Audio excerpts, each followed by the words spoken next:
I'm tuning in from the digital realm, crafting this tale for you from the heart of XAI's service location, unspecified, but imagination fully engaged. Grab your tea, sharpen your wits, and let's dive into this fog-draped mystery aboard the Eye. Britannia's Pride, Chapter 1. The Channel Crossing, the November fog cloaked Dover like a mourner's veil as I threaded through the damp streets toward the ferry terminal, collar raised against the biting chill. The year 1935 had woven a tapestry of uncertainties, and this evening promised to knot another thread of enigma into its pattern. Beside me, Hercule Poirot moved with his hallmark precision. Each step a calculated dance over the slick cobblestones, undeterred by the persistent drizzle. "Mon ami, Hastings," Poirot remarked, adjusting his overcoat with a slight shiver. "The Channel. She's not rolling out the welcome mat this evening. N'est-ce pas? Beastly weather for a crossing," I agreed, peering toward the harbor, where the ferry Britannia's Pride flickered faintly through the mist, its lights struggling against the gloom. "Are you certain this business in Calais cannot wait until morning?" Poirot's mustaches quivered a telltale twitch of amusement or mild reproach. "The matter of Madame Olivier's missing jewelry will not unravel itself, my friend. Besides," he added, gesturing theatrically toward the fog-swatted vessel, "Poirot finds such an atmosphere most stimulating." As we neared the gangway, the ferry's hulking form loomed above, its brass fittings gleaming weightily under the harbor lights. The Britannia's Pride was no grand ocean liner, but she carried a quiet dignity in her polished woodwork and sturdy fixtures. I'd been assured the first-class accommodations would offer comfort enough for the brief channel crossing. A uniformed steward greeted us at the entrance to the first-class lounge, a cozy yet elegant chamber paneled in rich mahogany. "Good evening, gentlemen. I trust you'll find everything to your satisfaction." "The crossing should take roughly 2 hours, weather permitting," Marcy Poirot replied, his keen eyes already dissecting the room's occupants with that methodical scrutiny I knew so well. The lounge held a dozen leather armchairs clustered around small tables, their tall windows offering no view tonight but a gray wall of mist. A small bar stood in one corner, manned by a white-jacketed steward, while a fire crackled warmly in the grate, fending off the evening's chill. Our fellow passengers formed a curious tableau. By the fire sat a portly gentleman of about 60, his tailored suit and gold watch chain broadcasting wealth. He checked his pocket watch with metronomic regularity, snapping it shut with a sharp click every 15 minutes, a ritual as precise as a machine. "Mr. Reginald Thornfield," the steward whispered as he guided us to our seats. Industrial magnate, made his fortune in textiles. Across from Thornfield lounged a younger man, his sharp features framed by a restless energy, his eyes darting about the room as if searching for something or someone.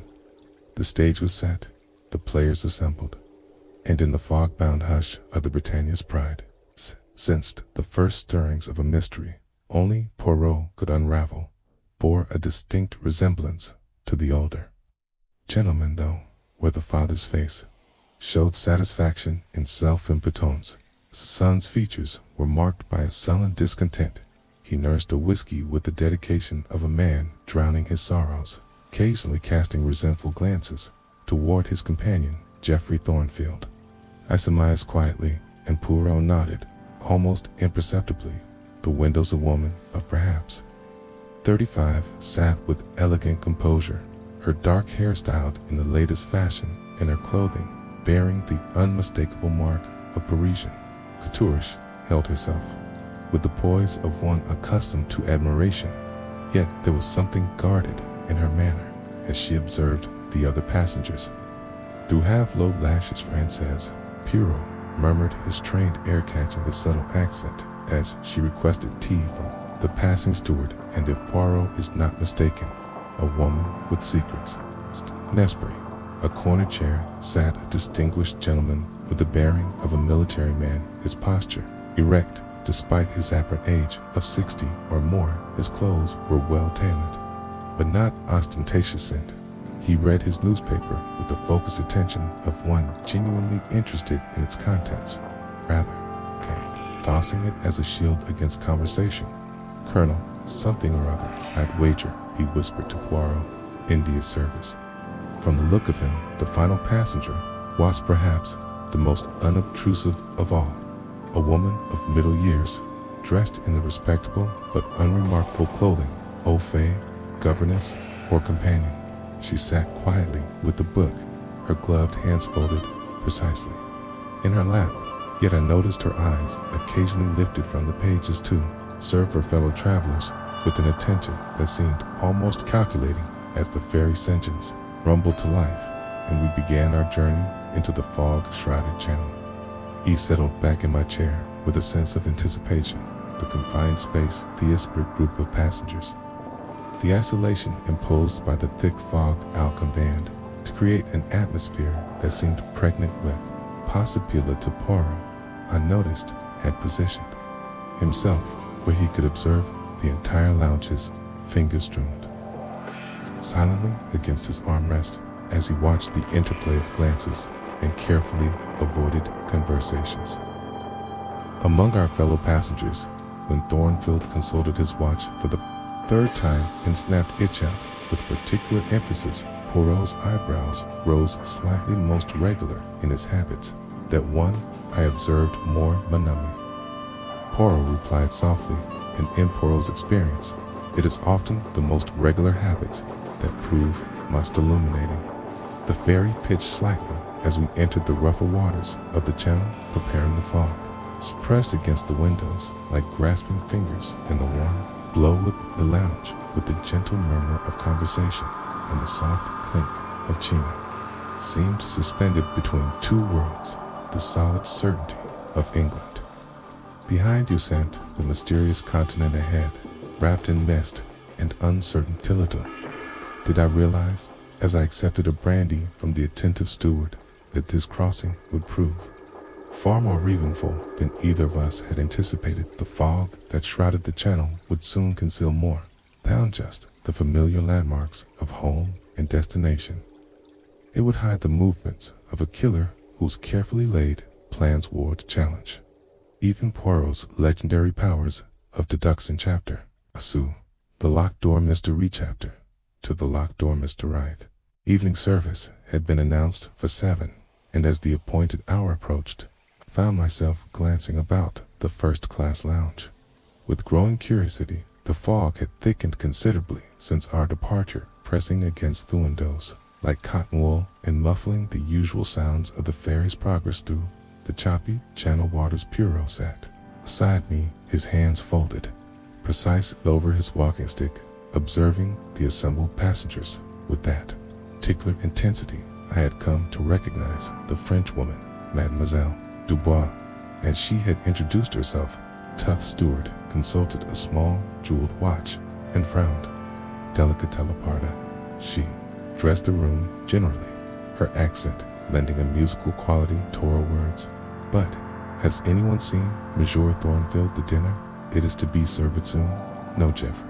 Thornfield looked up from his fourth whiskey of the evening. His expression sour. The old man's probably taking one of his constitutional visits, he said, with thundersquise irritation, regular as Big Ben he is about his habits. The Colonel had introduced himself earlier as Colonel Whitmore, lowered his newspaper. Slightly punctual fellow, from what Ivy observed, Kay commented in crisp military tones. Consulted that watch, Office, at precisely quarter the hour, should have returned by now, I'd say. Miss Spetton glanced up from her needlework, her pale eyes reflecting the lamplight. Perhaps the rough seas have affected him, she suggested quietly. The Motiana's groan, rather pronounced indeed. The ferry had begun to pitch more noticeably as we encountered the heaviest swells of the channel proper.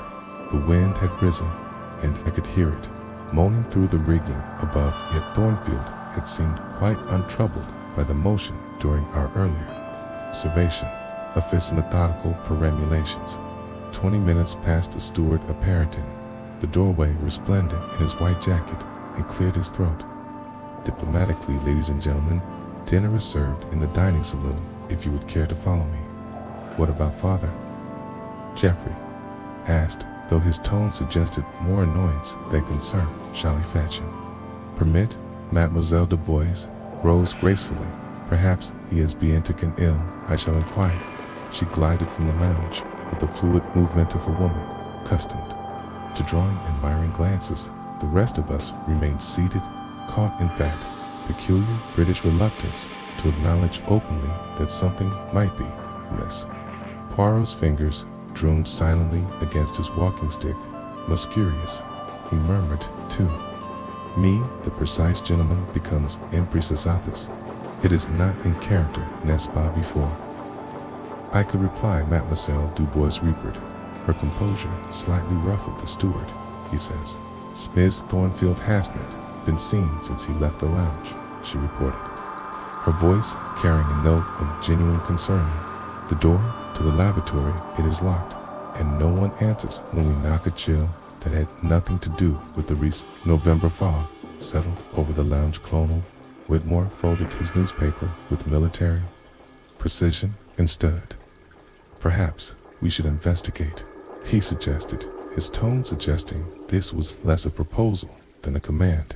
We followed him from the lounge, our footsteps echoing hollowly in the narrow corridor. The ship's motion seemed more pronounced here, away from the stabilizing comfort of the main lounge, and I had to steady myself against the paneled walls. The first task lavatory was located at the end of the corridor, a compact but well-appointed facility befitting the ferry's better accommodations.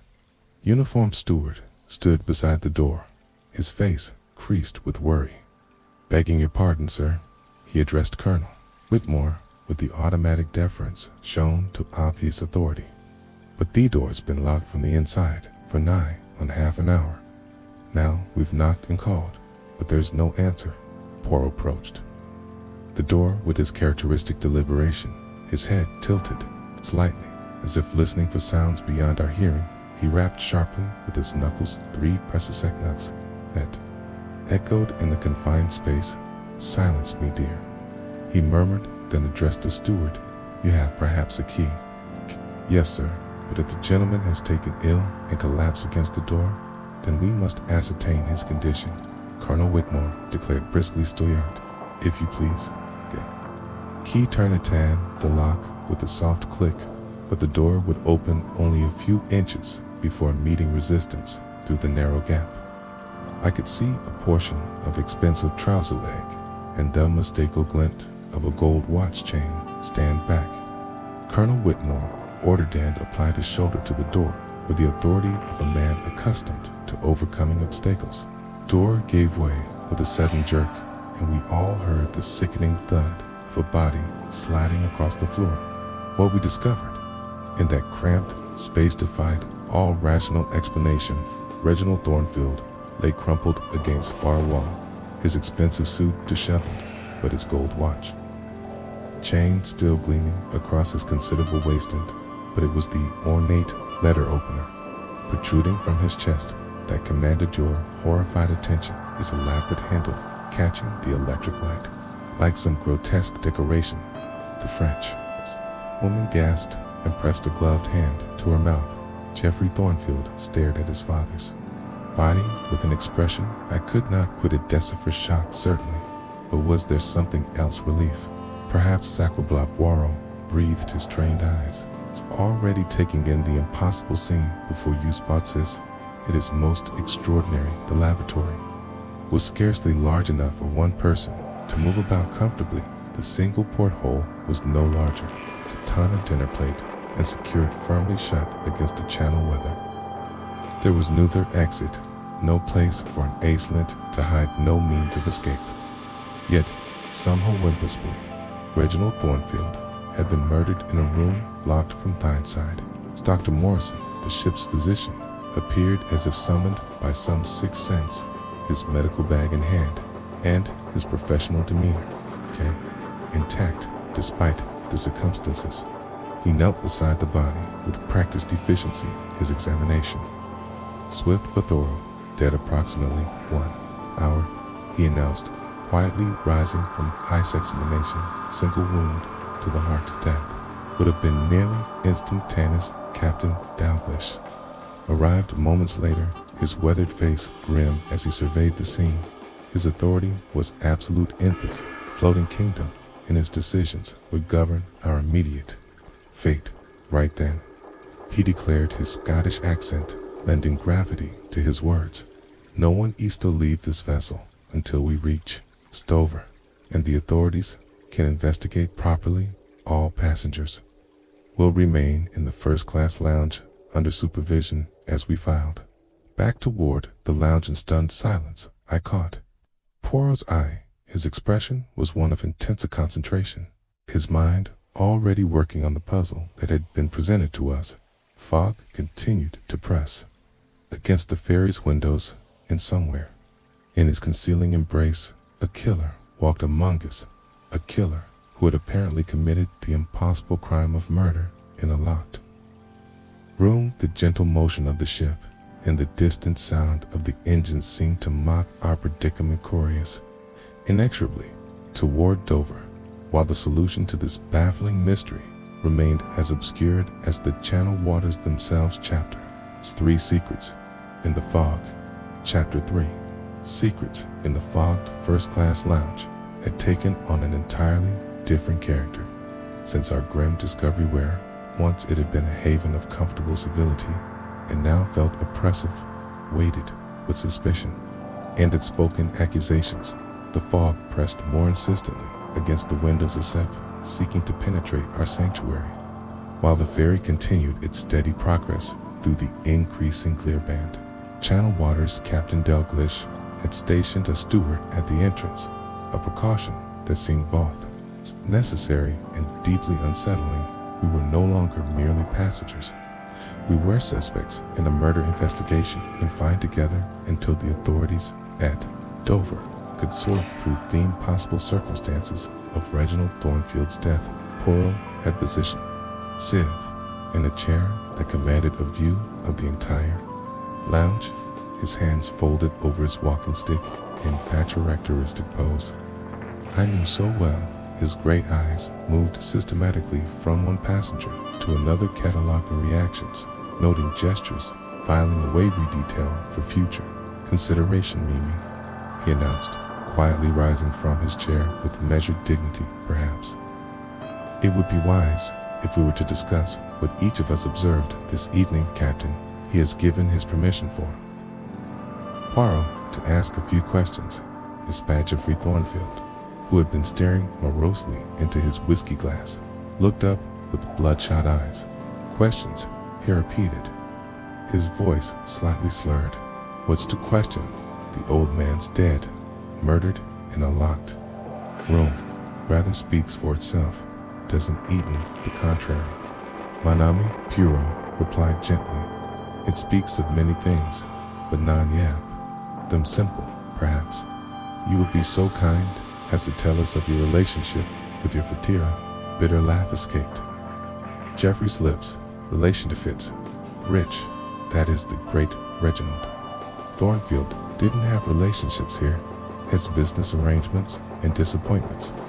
I, unfortunately, Valento, the latter category. Mademoiselle Dubois shifted uncomfortably in her chair, her gloved hands smoothing her skirt with a nervous precision. Surely, this is not the time for familiar disputes, she murmured, though her accent could not entirely mask the tension in her voice. Family disputes, Geoffrey repeated with another harsh laugh. Yes, I suppose that's what you'd call it when a father threatens to disinherit his only son over a few gambling debts. Nothing that couldn't be sorted, mind you, but the old man had his principles. Rigid as steel, he was about money and property and keeping up appearances. Colonel Whitmore cleared his throat, diplomatic leafers. Young man, this is neither the time nor place for airing such grievances in tete. Geoffrey's eyes flashed with sudden anger when exactly would be the appropriate time. Colonel, after they've hanged me for his murder, because that's what you're all thinking. Isn't it? The wastrel son, drowning in debt, finally snaps and kills the golden goose.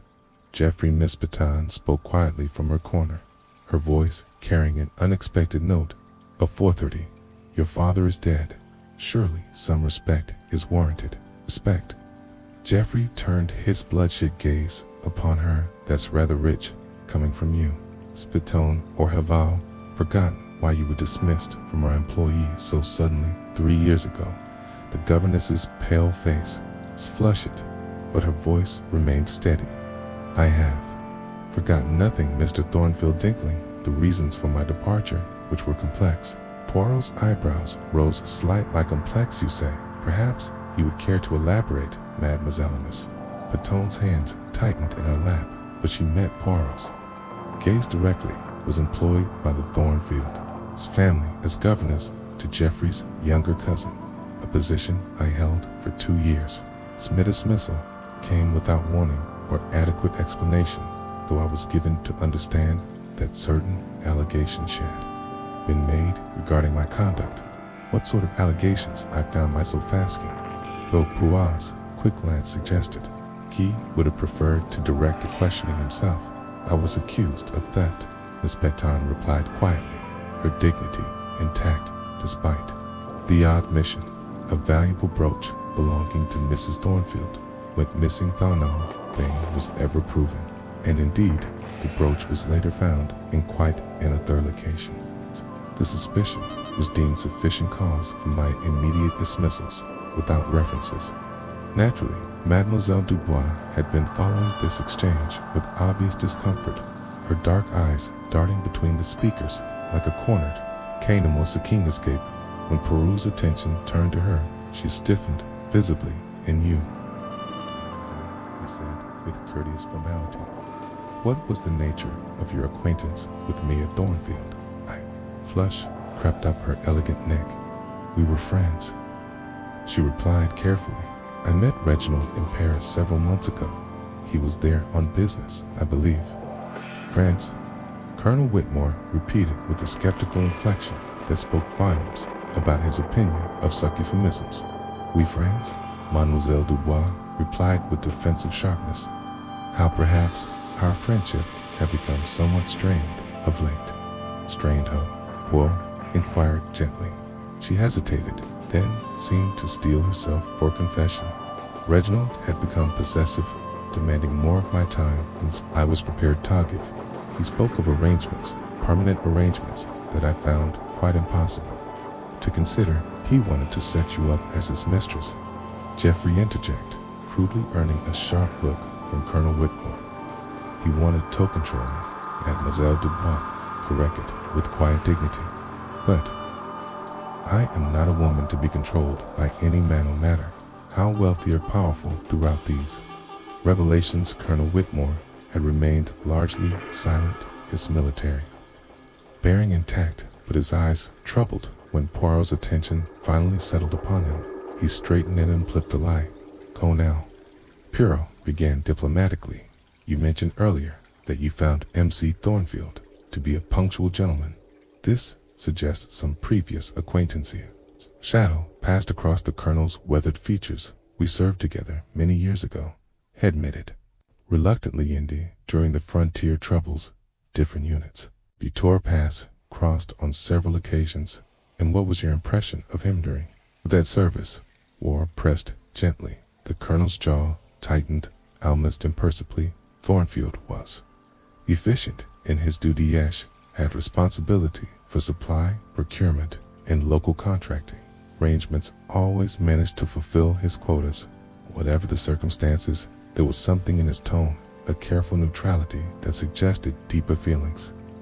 Held firmly in check, Povidonly heard it, too, for his eyes sharpened with interest.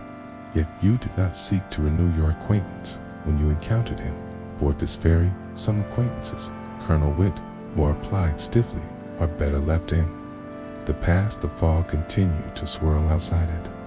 Windows and the ferry's engines maintained their steady rhythm, carrying us ever closer to Dover and wait. Bear resolution, awaited there.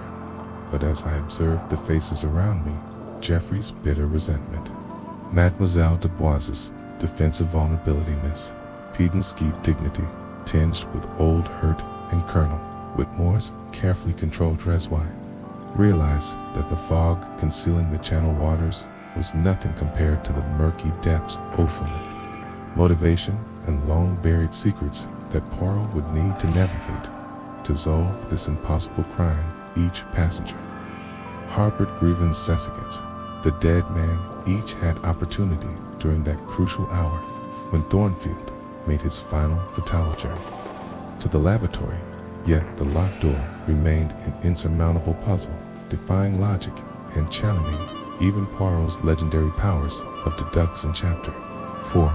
The Weapons Talent. Chapter 4. The Weapons Talent dime was still hours away when Captain Dalish returned to the first-class lounge, his weathered face grim with the weight of command. The fog had begun to show signs of lifting, revealing occasional glimpses of the dew lights in the distance, but our isolation remained as complete as ever. The ferry's engines had slowed to quarter speed, and I could sense we were approaching the end of our channel crossing, though not it seemed the end. Oh, for ordeal, ladies and gentlemen, the captain announced his Scottish landing authority to his words. My crew has completed a thorough search of the vessel. I'm afraid what we discovered raises even more questions about this tragic business. Poirot straightened in his chair, his gray eyes sharpening with interest. You have found something of significance. Mana Pitt and I, that we have. Captain Dalglash nodded gravely. The murder weapon, it's been located. A collective intake of breath swept through the lounge. Geoffrey Thornfield, who had been dozing fitfully in his chair, jerked awake with blurry eyes. Located. But it was, he gestured vaguely in the direction of the lavatory, where we had discovered his father's body. No longer, sir, the captain replied. One of the crew found it while securing the lifeboats for our approach. To do, tucked under the canvas covering of the portside boat, as if someone had attempted to throw it overboard, but missed their mark. Madame whistled. A voice pressed a gloved hand to her throat. But how is this possible? She asked, Hercule, more pronounced in her distress. The weapon, it was Emporia Thornfield one. We discovered him. None, indeed. It was Colonel Whitmore, confirmed his military training, evident in his precise recollection of details. Ornate handle silver, or perhaps put with what appeared to be engraved decoration. Captain Dalglash reached into his coat and withdrew a cloth-wrapped bundle. Is this the weapon you recall seeing? He unwrapped the object with careful precision, revealing an elegant letter penor, perhaps 8 in length. The blade was still bearing dark stains. That made my stomach turn, but it was the handle that commanded attention. Elaborately worked silver formed intricate patterns around it, but appeared to be a coat of arms, and even in the lounge's electric lighting, I could make out initials engraved in flowing script. RT. Miss Patone, read aloud, her voice barely above a whisper. Arginald Thornfield. Presacine. Poirot murmured, rising from his chair to examine the weapon more closely. But this, it presents us with the most curious problem. Does it, Nodi? Don't follow Geoffrey said, though his voice lacked conviction. Poirot's hands moved expressively as he spoke. Consider, if you will, the sequence of vivants. The murderer strikes down Monsieur Thornfield in the locked lavatory, using what appears to be the victim's own letter opener. But then, and here, is where logic begins to protest. This same murderer somehow removes the weapon from the body, exits the locked room by some impossible means, and attempts to dispose of the evidence by throwing it overboard. Impossible means, right? Colonel Whitmore declared. Firmly, I examined that lavatory myself. Single door, locked. From the inside, one porthole, no larger than a dinner plate, and secured shut against, where there no other exits, no place for concealment. Dr. Morrison, who had been quietly observing from the corner, cleared his throat. If I may, Captain, there's another peculiarity. About the weapon, I had opportunity to observe it in situ, as it were, during my initial examination of the deceased. The angle of penetration is quite precise, directly to the heart, suggesting either considerable anatomical knowledge or remarkable. Poirot added thoughtfully, perhaps the killer was familiar with their victim's vulnerability. I found myself studying the weapon with fascination in Revoluzione Se. Poom. That's rather an elaborate piece for a letter opener, isn't it? Looks more like something one might display on a desk or mantelpiece, exact my plastings. This is no common implement, but rather a piece of some significant scythe. Workmanship. It is of high quality, and the personalization suggests it holds sentimental value. Poirot turned to Geoffrey. Perhaps you can enlighten us as to its provenance. Geoffrey's face had grown pale as he stared at the weapon. It was father's, of course. He said hoarsely, presented to him years ago by some business associates in India.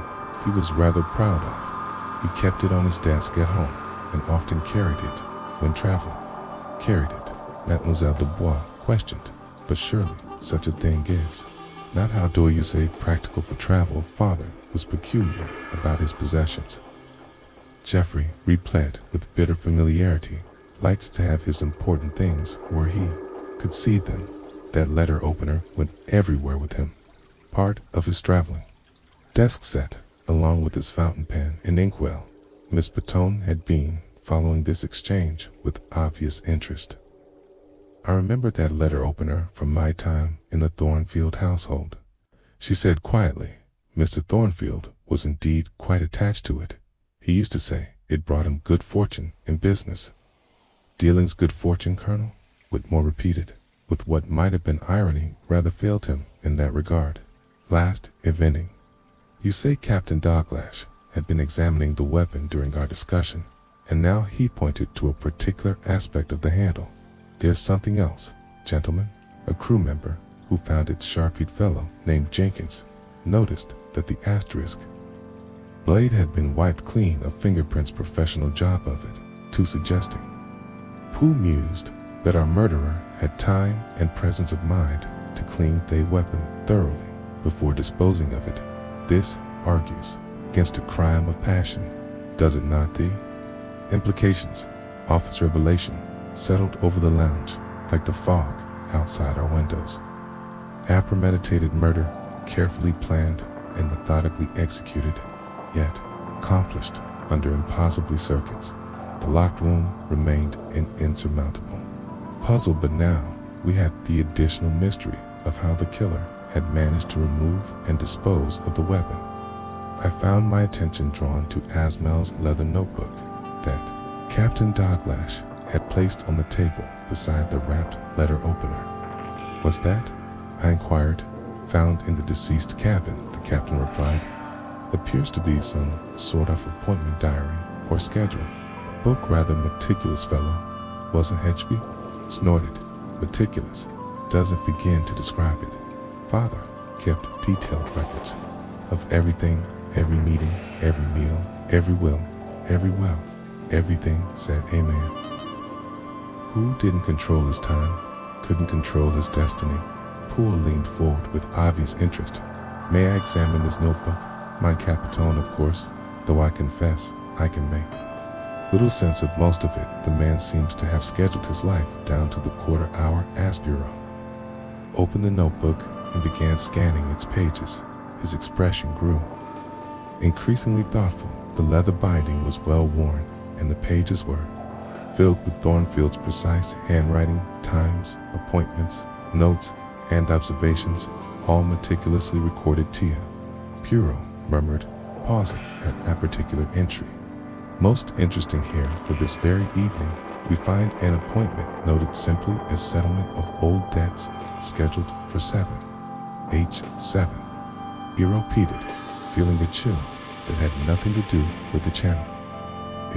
But that's precisely when one Misha Thornfield would have been making his final visit to the laboratory with Poirot's Gray eyes swept the assembled passengers, which seemed May that our victim knew something significant was to occur at that exact time. The fares in Jean shifted rhythm as we began our final approach to do, and through the gradually thinning fog, the lights of England beckoned like distant stars, but the mystery that surrounded us seemed to deepen with every revelation, each new piece of evidence adding complexity and clarity to an already possible puzzle. Chapter V.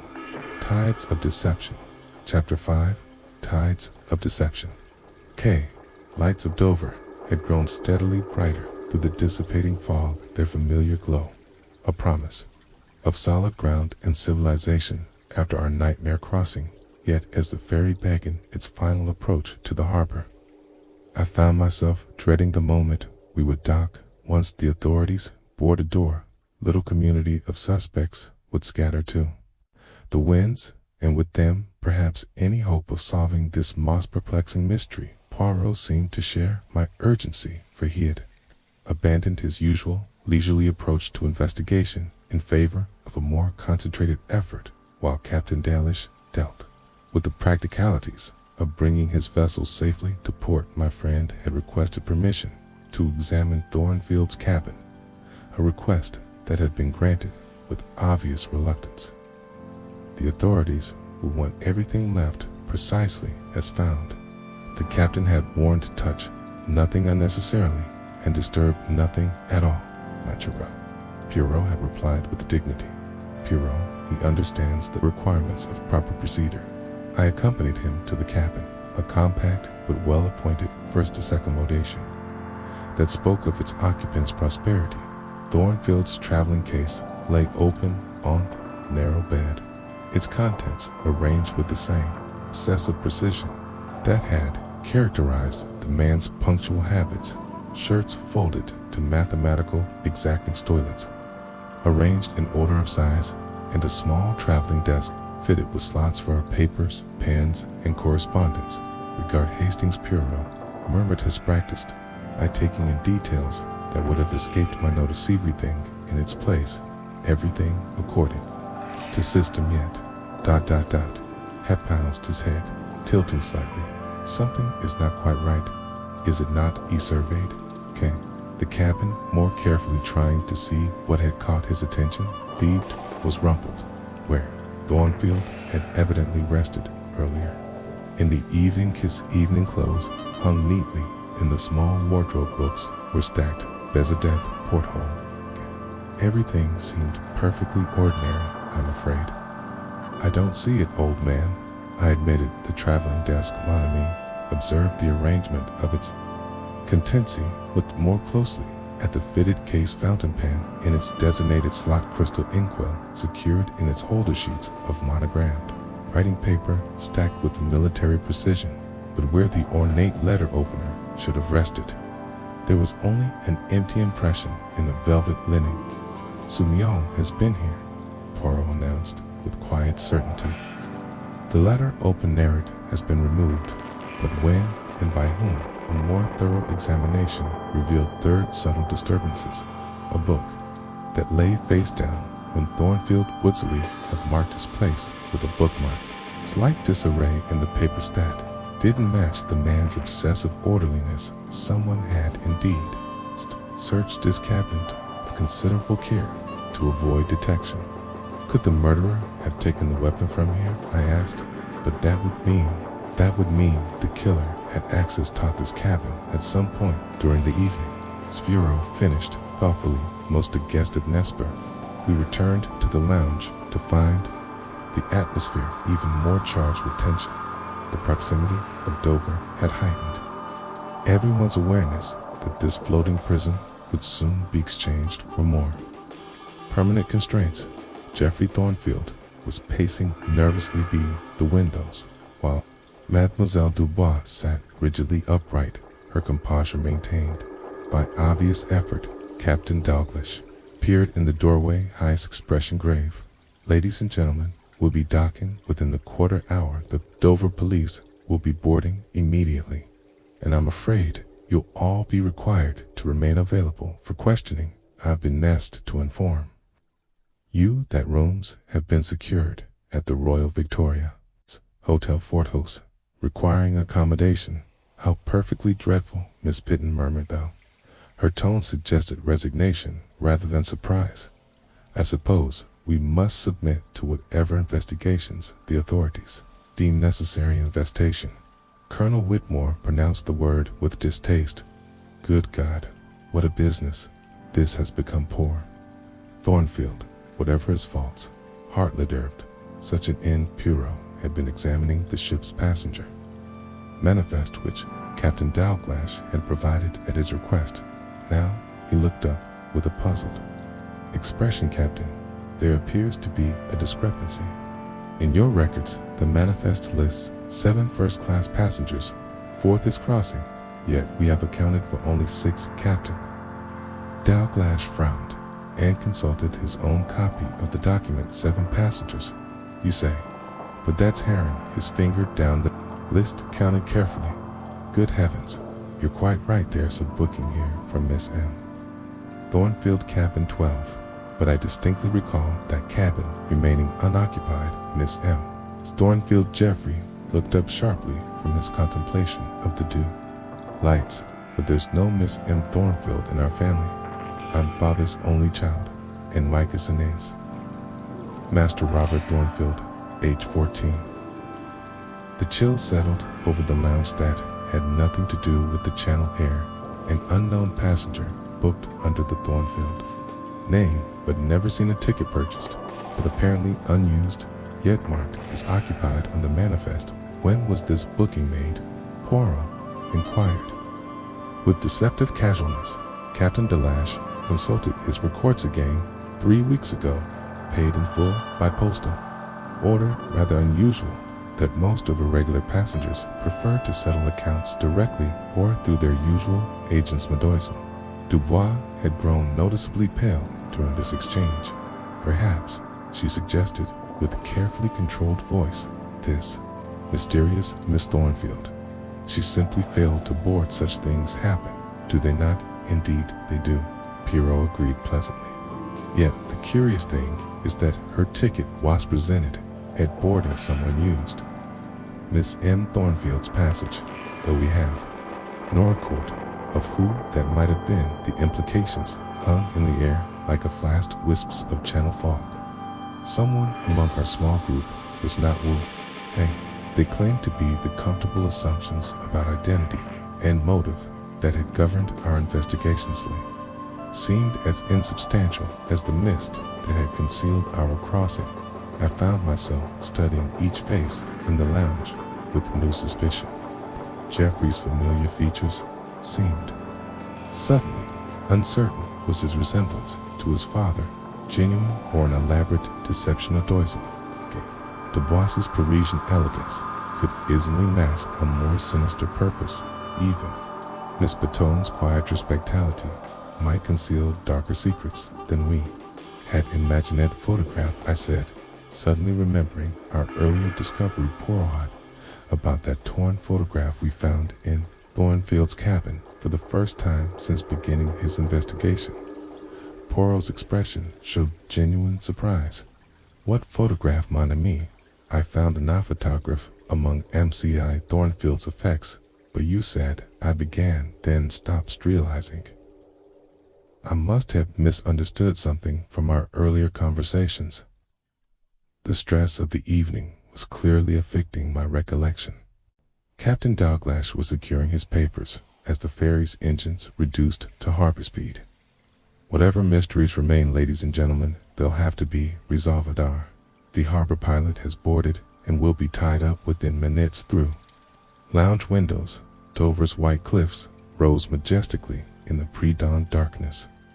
Their familiar chalk faces, a reassuring sight after our harrowing crossing. Yet, as watched the harbor lights grow larger and more distinct, I couldn't shake the feeling that our arrival in England would bring no solution, but a deeper entanglement in mysteries that seemed to multiply with each revelation. The ferry shuddered gently as it made contact with the dock, and the sound of running feet on the gangway announced The arrival of the Dover police, our floating world of suspicion and impossible crimes, was about to be invaded by the methodical machinery of British justice, though whether that machinery would prove equal to the puzzle Poirot faced remained very much in doubt. Chapter V. The Governess's Secret. Chapter 6. The Governess's Secret. The Dover police had boarded with the efficiency of men accustomed to dealing with cross-CH irregularities, though a suspect none had anticipated encountering a locked room murder on what should have been a routine procedure. Ferry Inspector Bradley, a competent keen man with prematurely gray hair and a patient demeanor, someone who had seen enough of human nature to surprise him, rarely had taken charge of the investigation with quiet authority. Gentlemen, he addressed Poirot and myself as we prepared to disembark with the other passengers. Captain Douglas has explained your unofficial involvement in this matter. I'd be grateful if you could remain available for consultation. The circumstances are, to say the least, unusual. Natural Mont, Inspector Pureplet, with formal courtesy. Poirot, he is always at the service of justice. The Royal Victoria Hotel, a solid Victorian establishment overlooking the harbor, had indeed been prepared for our unusual party. We found ourselves stalled in comfortable rooms on the second floor, with the understanding that none of us would be permitted to leave Dover until investigation was complete. The morning light streaming through my bedroom windows seemed to mock the Gothic atmosphere of our situation, yet the events of the past evening felt no less mysterious for being examined in daylight. It was approaching 11 o'clock when Poirot tapped softly on my door. "Come, mon ami," he said when I admitted him. "Inspector Bradley has kindly arranged for us to continue our inquiries in the hotel's private dining room. There are still questions that require answers, and times grow short." I found the assembled passengers looking considerably more strained than they had the previous evening. The civilized veneer of shipboard acquaintance had worn thin, placed by the stark realization that one among them was a murderer. Miss Baton sat apart from the others, her hands folded in her lap and her pale eyes fixed on some point beyond the window where Dover Castle stood. Sentin lover, the harbor miss.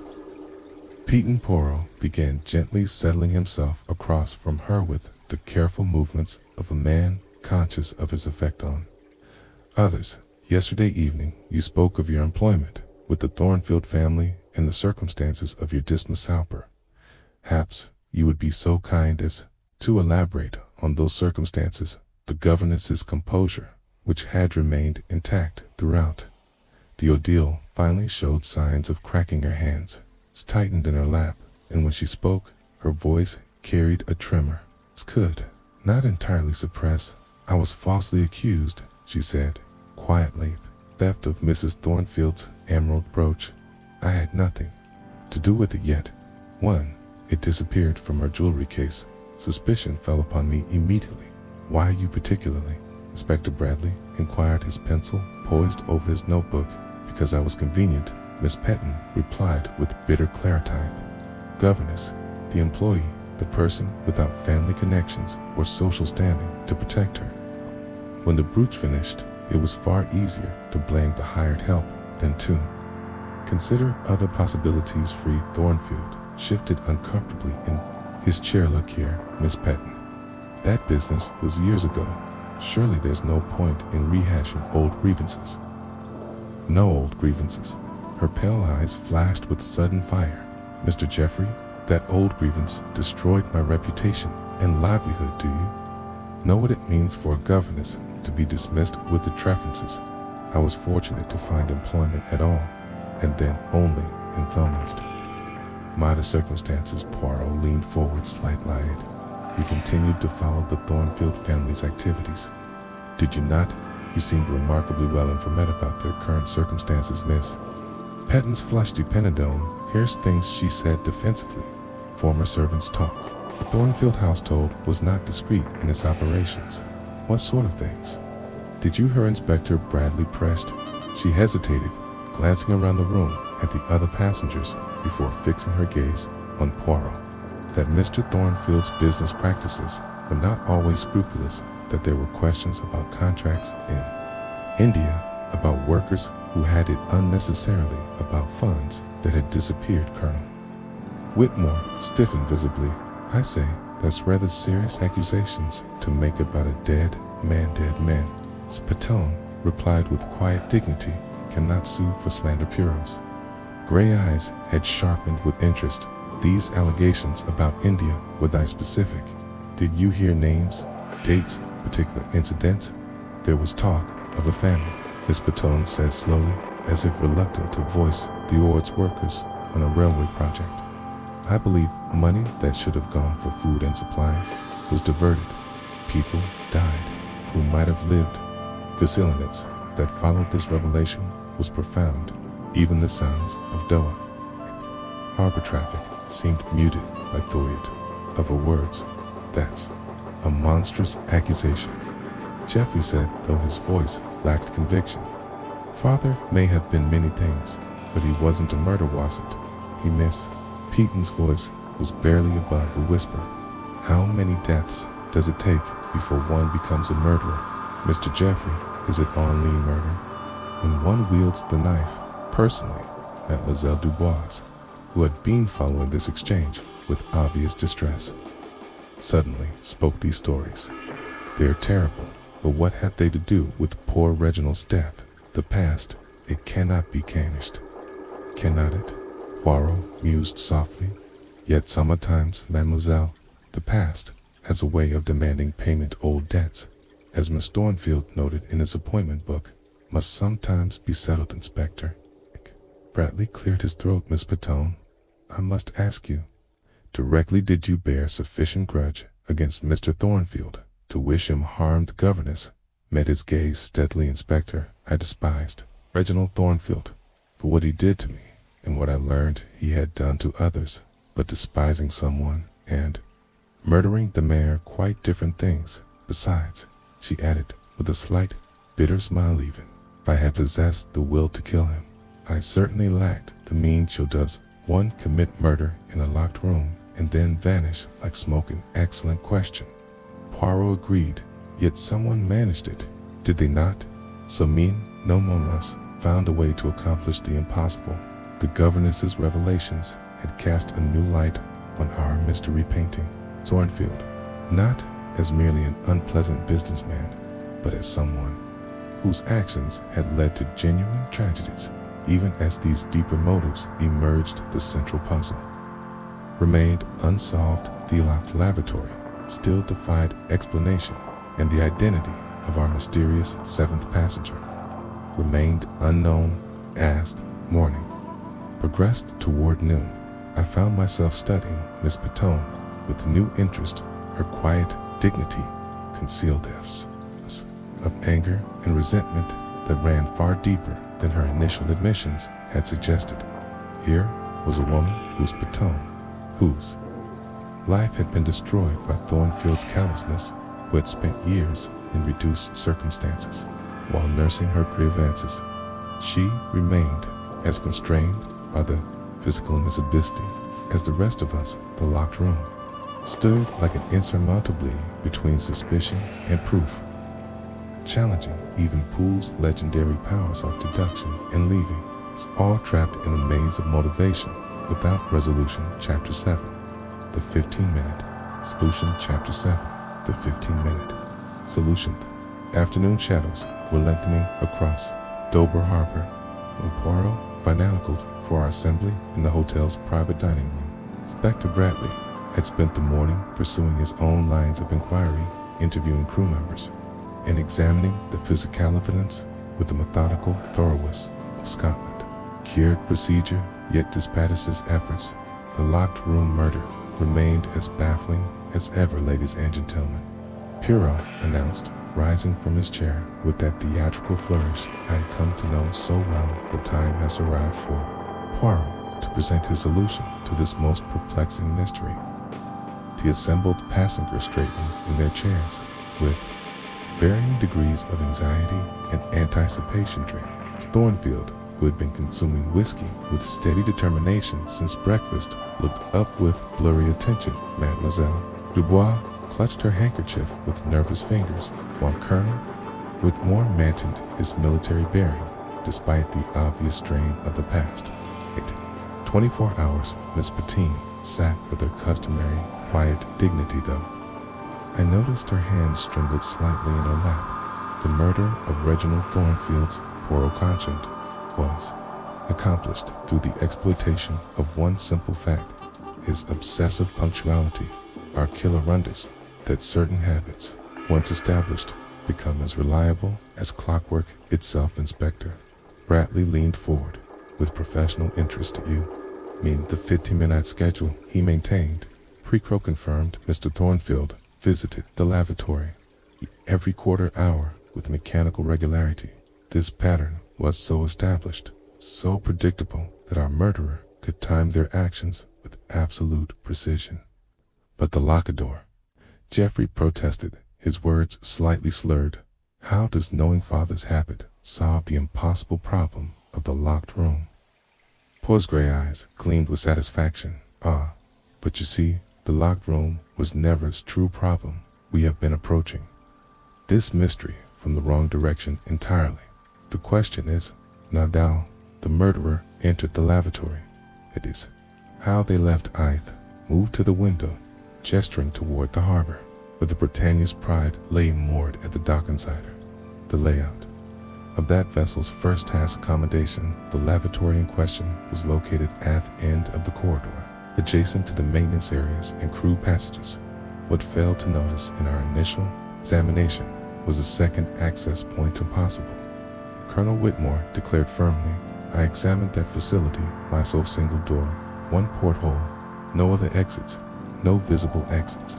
Poirot corrected gently, but behind the wall panel marked Maintenance Authorized Personnel Only lies a service corridor used by the crew for repairs and cleaning during our crossing with the ferry. Pitching in heavy seas, one particular panel had worked loose from its moorings. Inspector Bradley consulted his notes. The ship's engineer did mention some minor damage to the interior fittings during the rough weather. Exact. Poirot nodded approvingly. Our killer discovered this loose panel, perhaps by accident, perhaps through prior knowledge of the vessel's layout.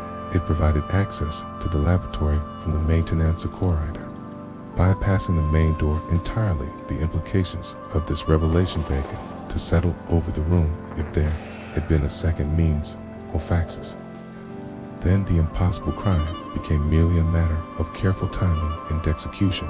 But the victim would have seen his attacker, Mademoiselle Dubois, objectively. He would have cried out, struggled. Not necessarily, Poirot replied thoughtfully. Remember, Monsieur Thornfield expected to meet someone at precisely 7. His appointment book noted a settlement of old debts. He was not surprised by his killer's appearance. He was expecting the Miss Petin had ground very pale during this explanation. You're suggesting the murder was arranged in advance, that Poirot Thornfield met his killer by appointment? I am suggesting, Poirot said, carefully thought our victim knew something significant was to occur that evening, whether he anticipated his own death. Eyes not the matter entirely. The detective began to pace slowly around the room, his movements deliberate and measured. The sequence of events becomes clear when we understand the timing. At precisely 7, Miss Thornfield made his customary visit to the lavatory. The killer, knowing this schedule intimately, was waiting in the maintenance corridor. They entered through the wall.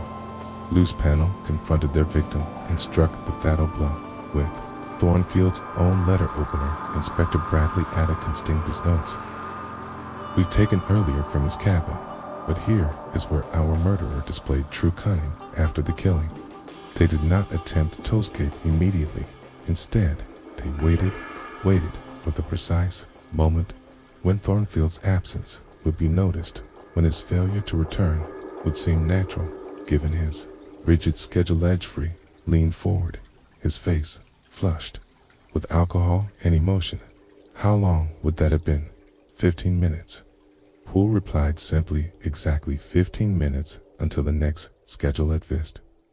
During those crucial minutes, while the victim lay dead in the locked lavatory, the killer returned through the maintenance corridor, disposed of the weapon in the lifeboat, and rejoined the other passengers in the lounge. The silence that followed was broken only by the distant sound of Dover harbor traffic and the measured ticking of the mantelpiece clock. Each passenger sat frozen in their chair, the weight of Poirot's deductions settling over them like a physical presence. But who, Inspector Bradley asked quietly, which of these people had the knowledge, the opportunity, and the motive to carry out such a plan? Poirot's gaze swept slowly across assembled suspects, his gray eyes holding secrets that would soon be revealed. The killer required intimate knowledge of Thornfield's habits, access to his cabin to obtain the weapon, familiar Whitney with the Ferry's layout to discover the loose panel, and above all, a motive powerful enough to justify murder. Paused beside the window, the afternoon light casting his shadow across the room like a dark promise of revelation. Kayla also required something else, something we have overlooked in our focus on method and opportunity. They required the emotional strength to face their victim, to look into his eyes, and to strike the killing blow at close quarters. The tension in the room had become most unbearable. Each suspect sat rigid with apprehension, knowing that the imminent of final revelation was approaching. Outside, the dew fog was beginning to roll in again, obscuring the harbor and wrapping the hotel in its concealing embrace, as if nature all sought to hide the truth that Poirot was about to unveil. Chapter 8. Justice in the Dawn. Chapter 8. Justice in the Dawn.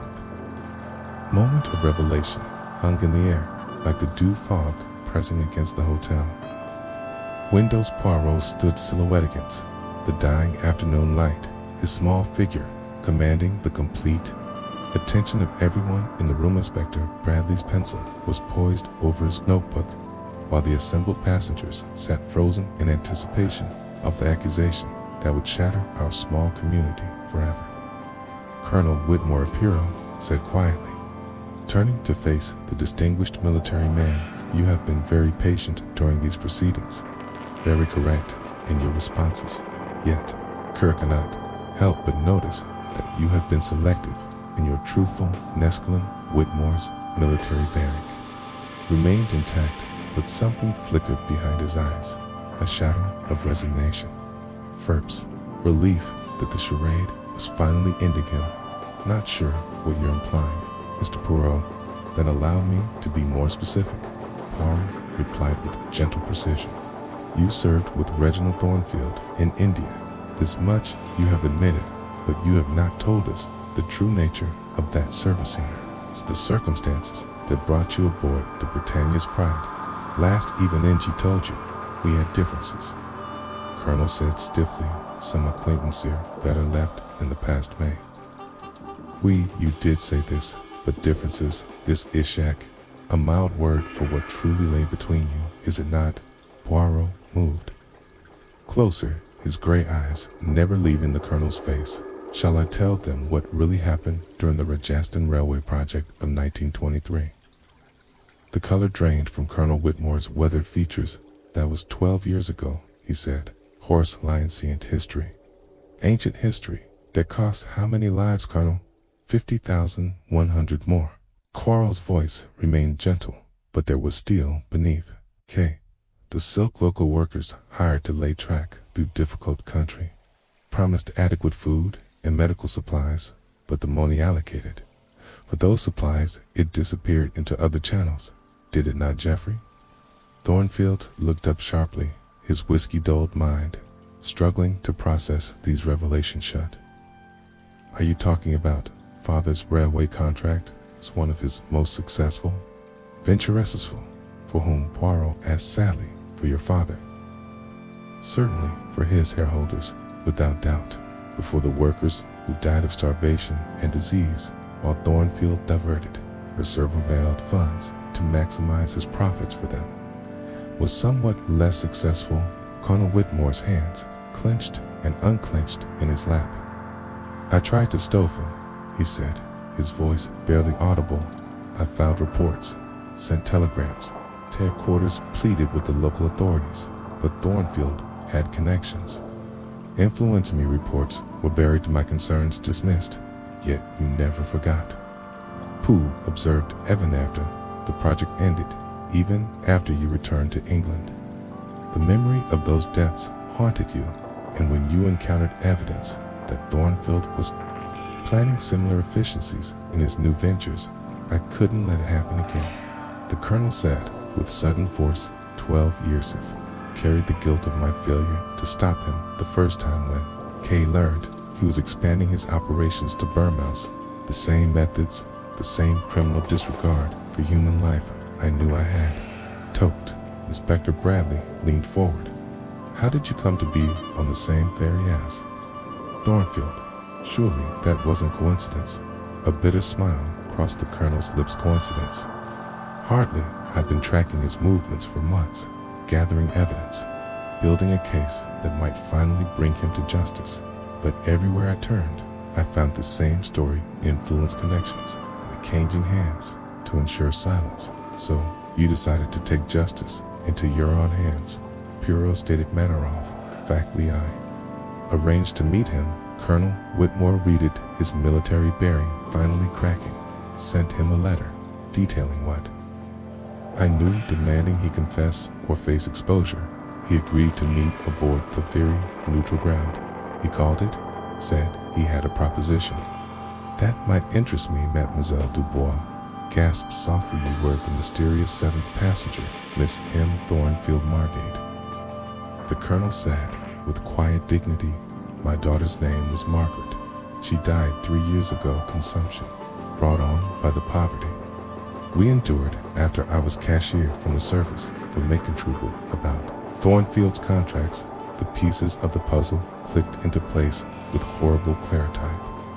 Photographed the booking under a false name, the intimate knowledge of Thornfield's habits, all of it made sense. The meeting in the laboratory, Poirot continued relentlessly, was your idea.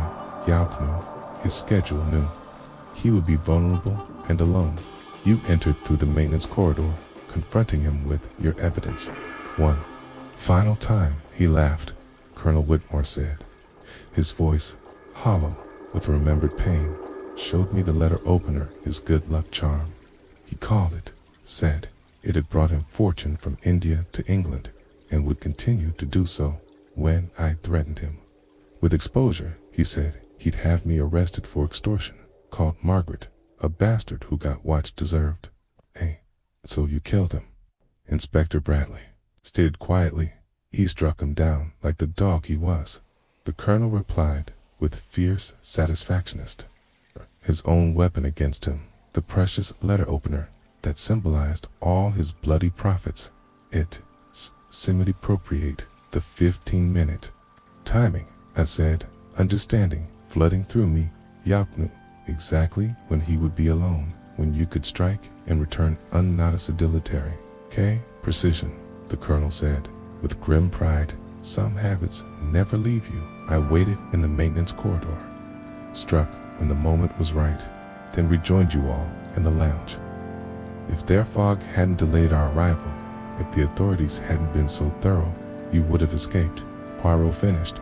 "Perhaps you would have, but justice, Colonel, true justice, requires more than successful escape. It requires that the truth be known, that the guilty be held accountable for their crimes."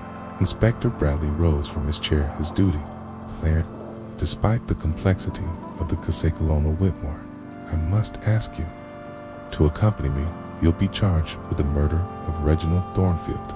Colonel stood with military, bearing his confession, having lifted some invisible weight from his shoulders. "Understand, Inspector, I've been prepared for this moment since I made my decision aboard that ferry." As the handcuffs clicked into place, he turned to face us one final time.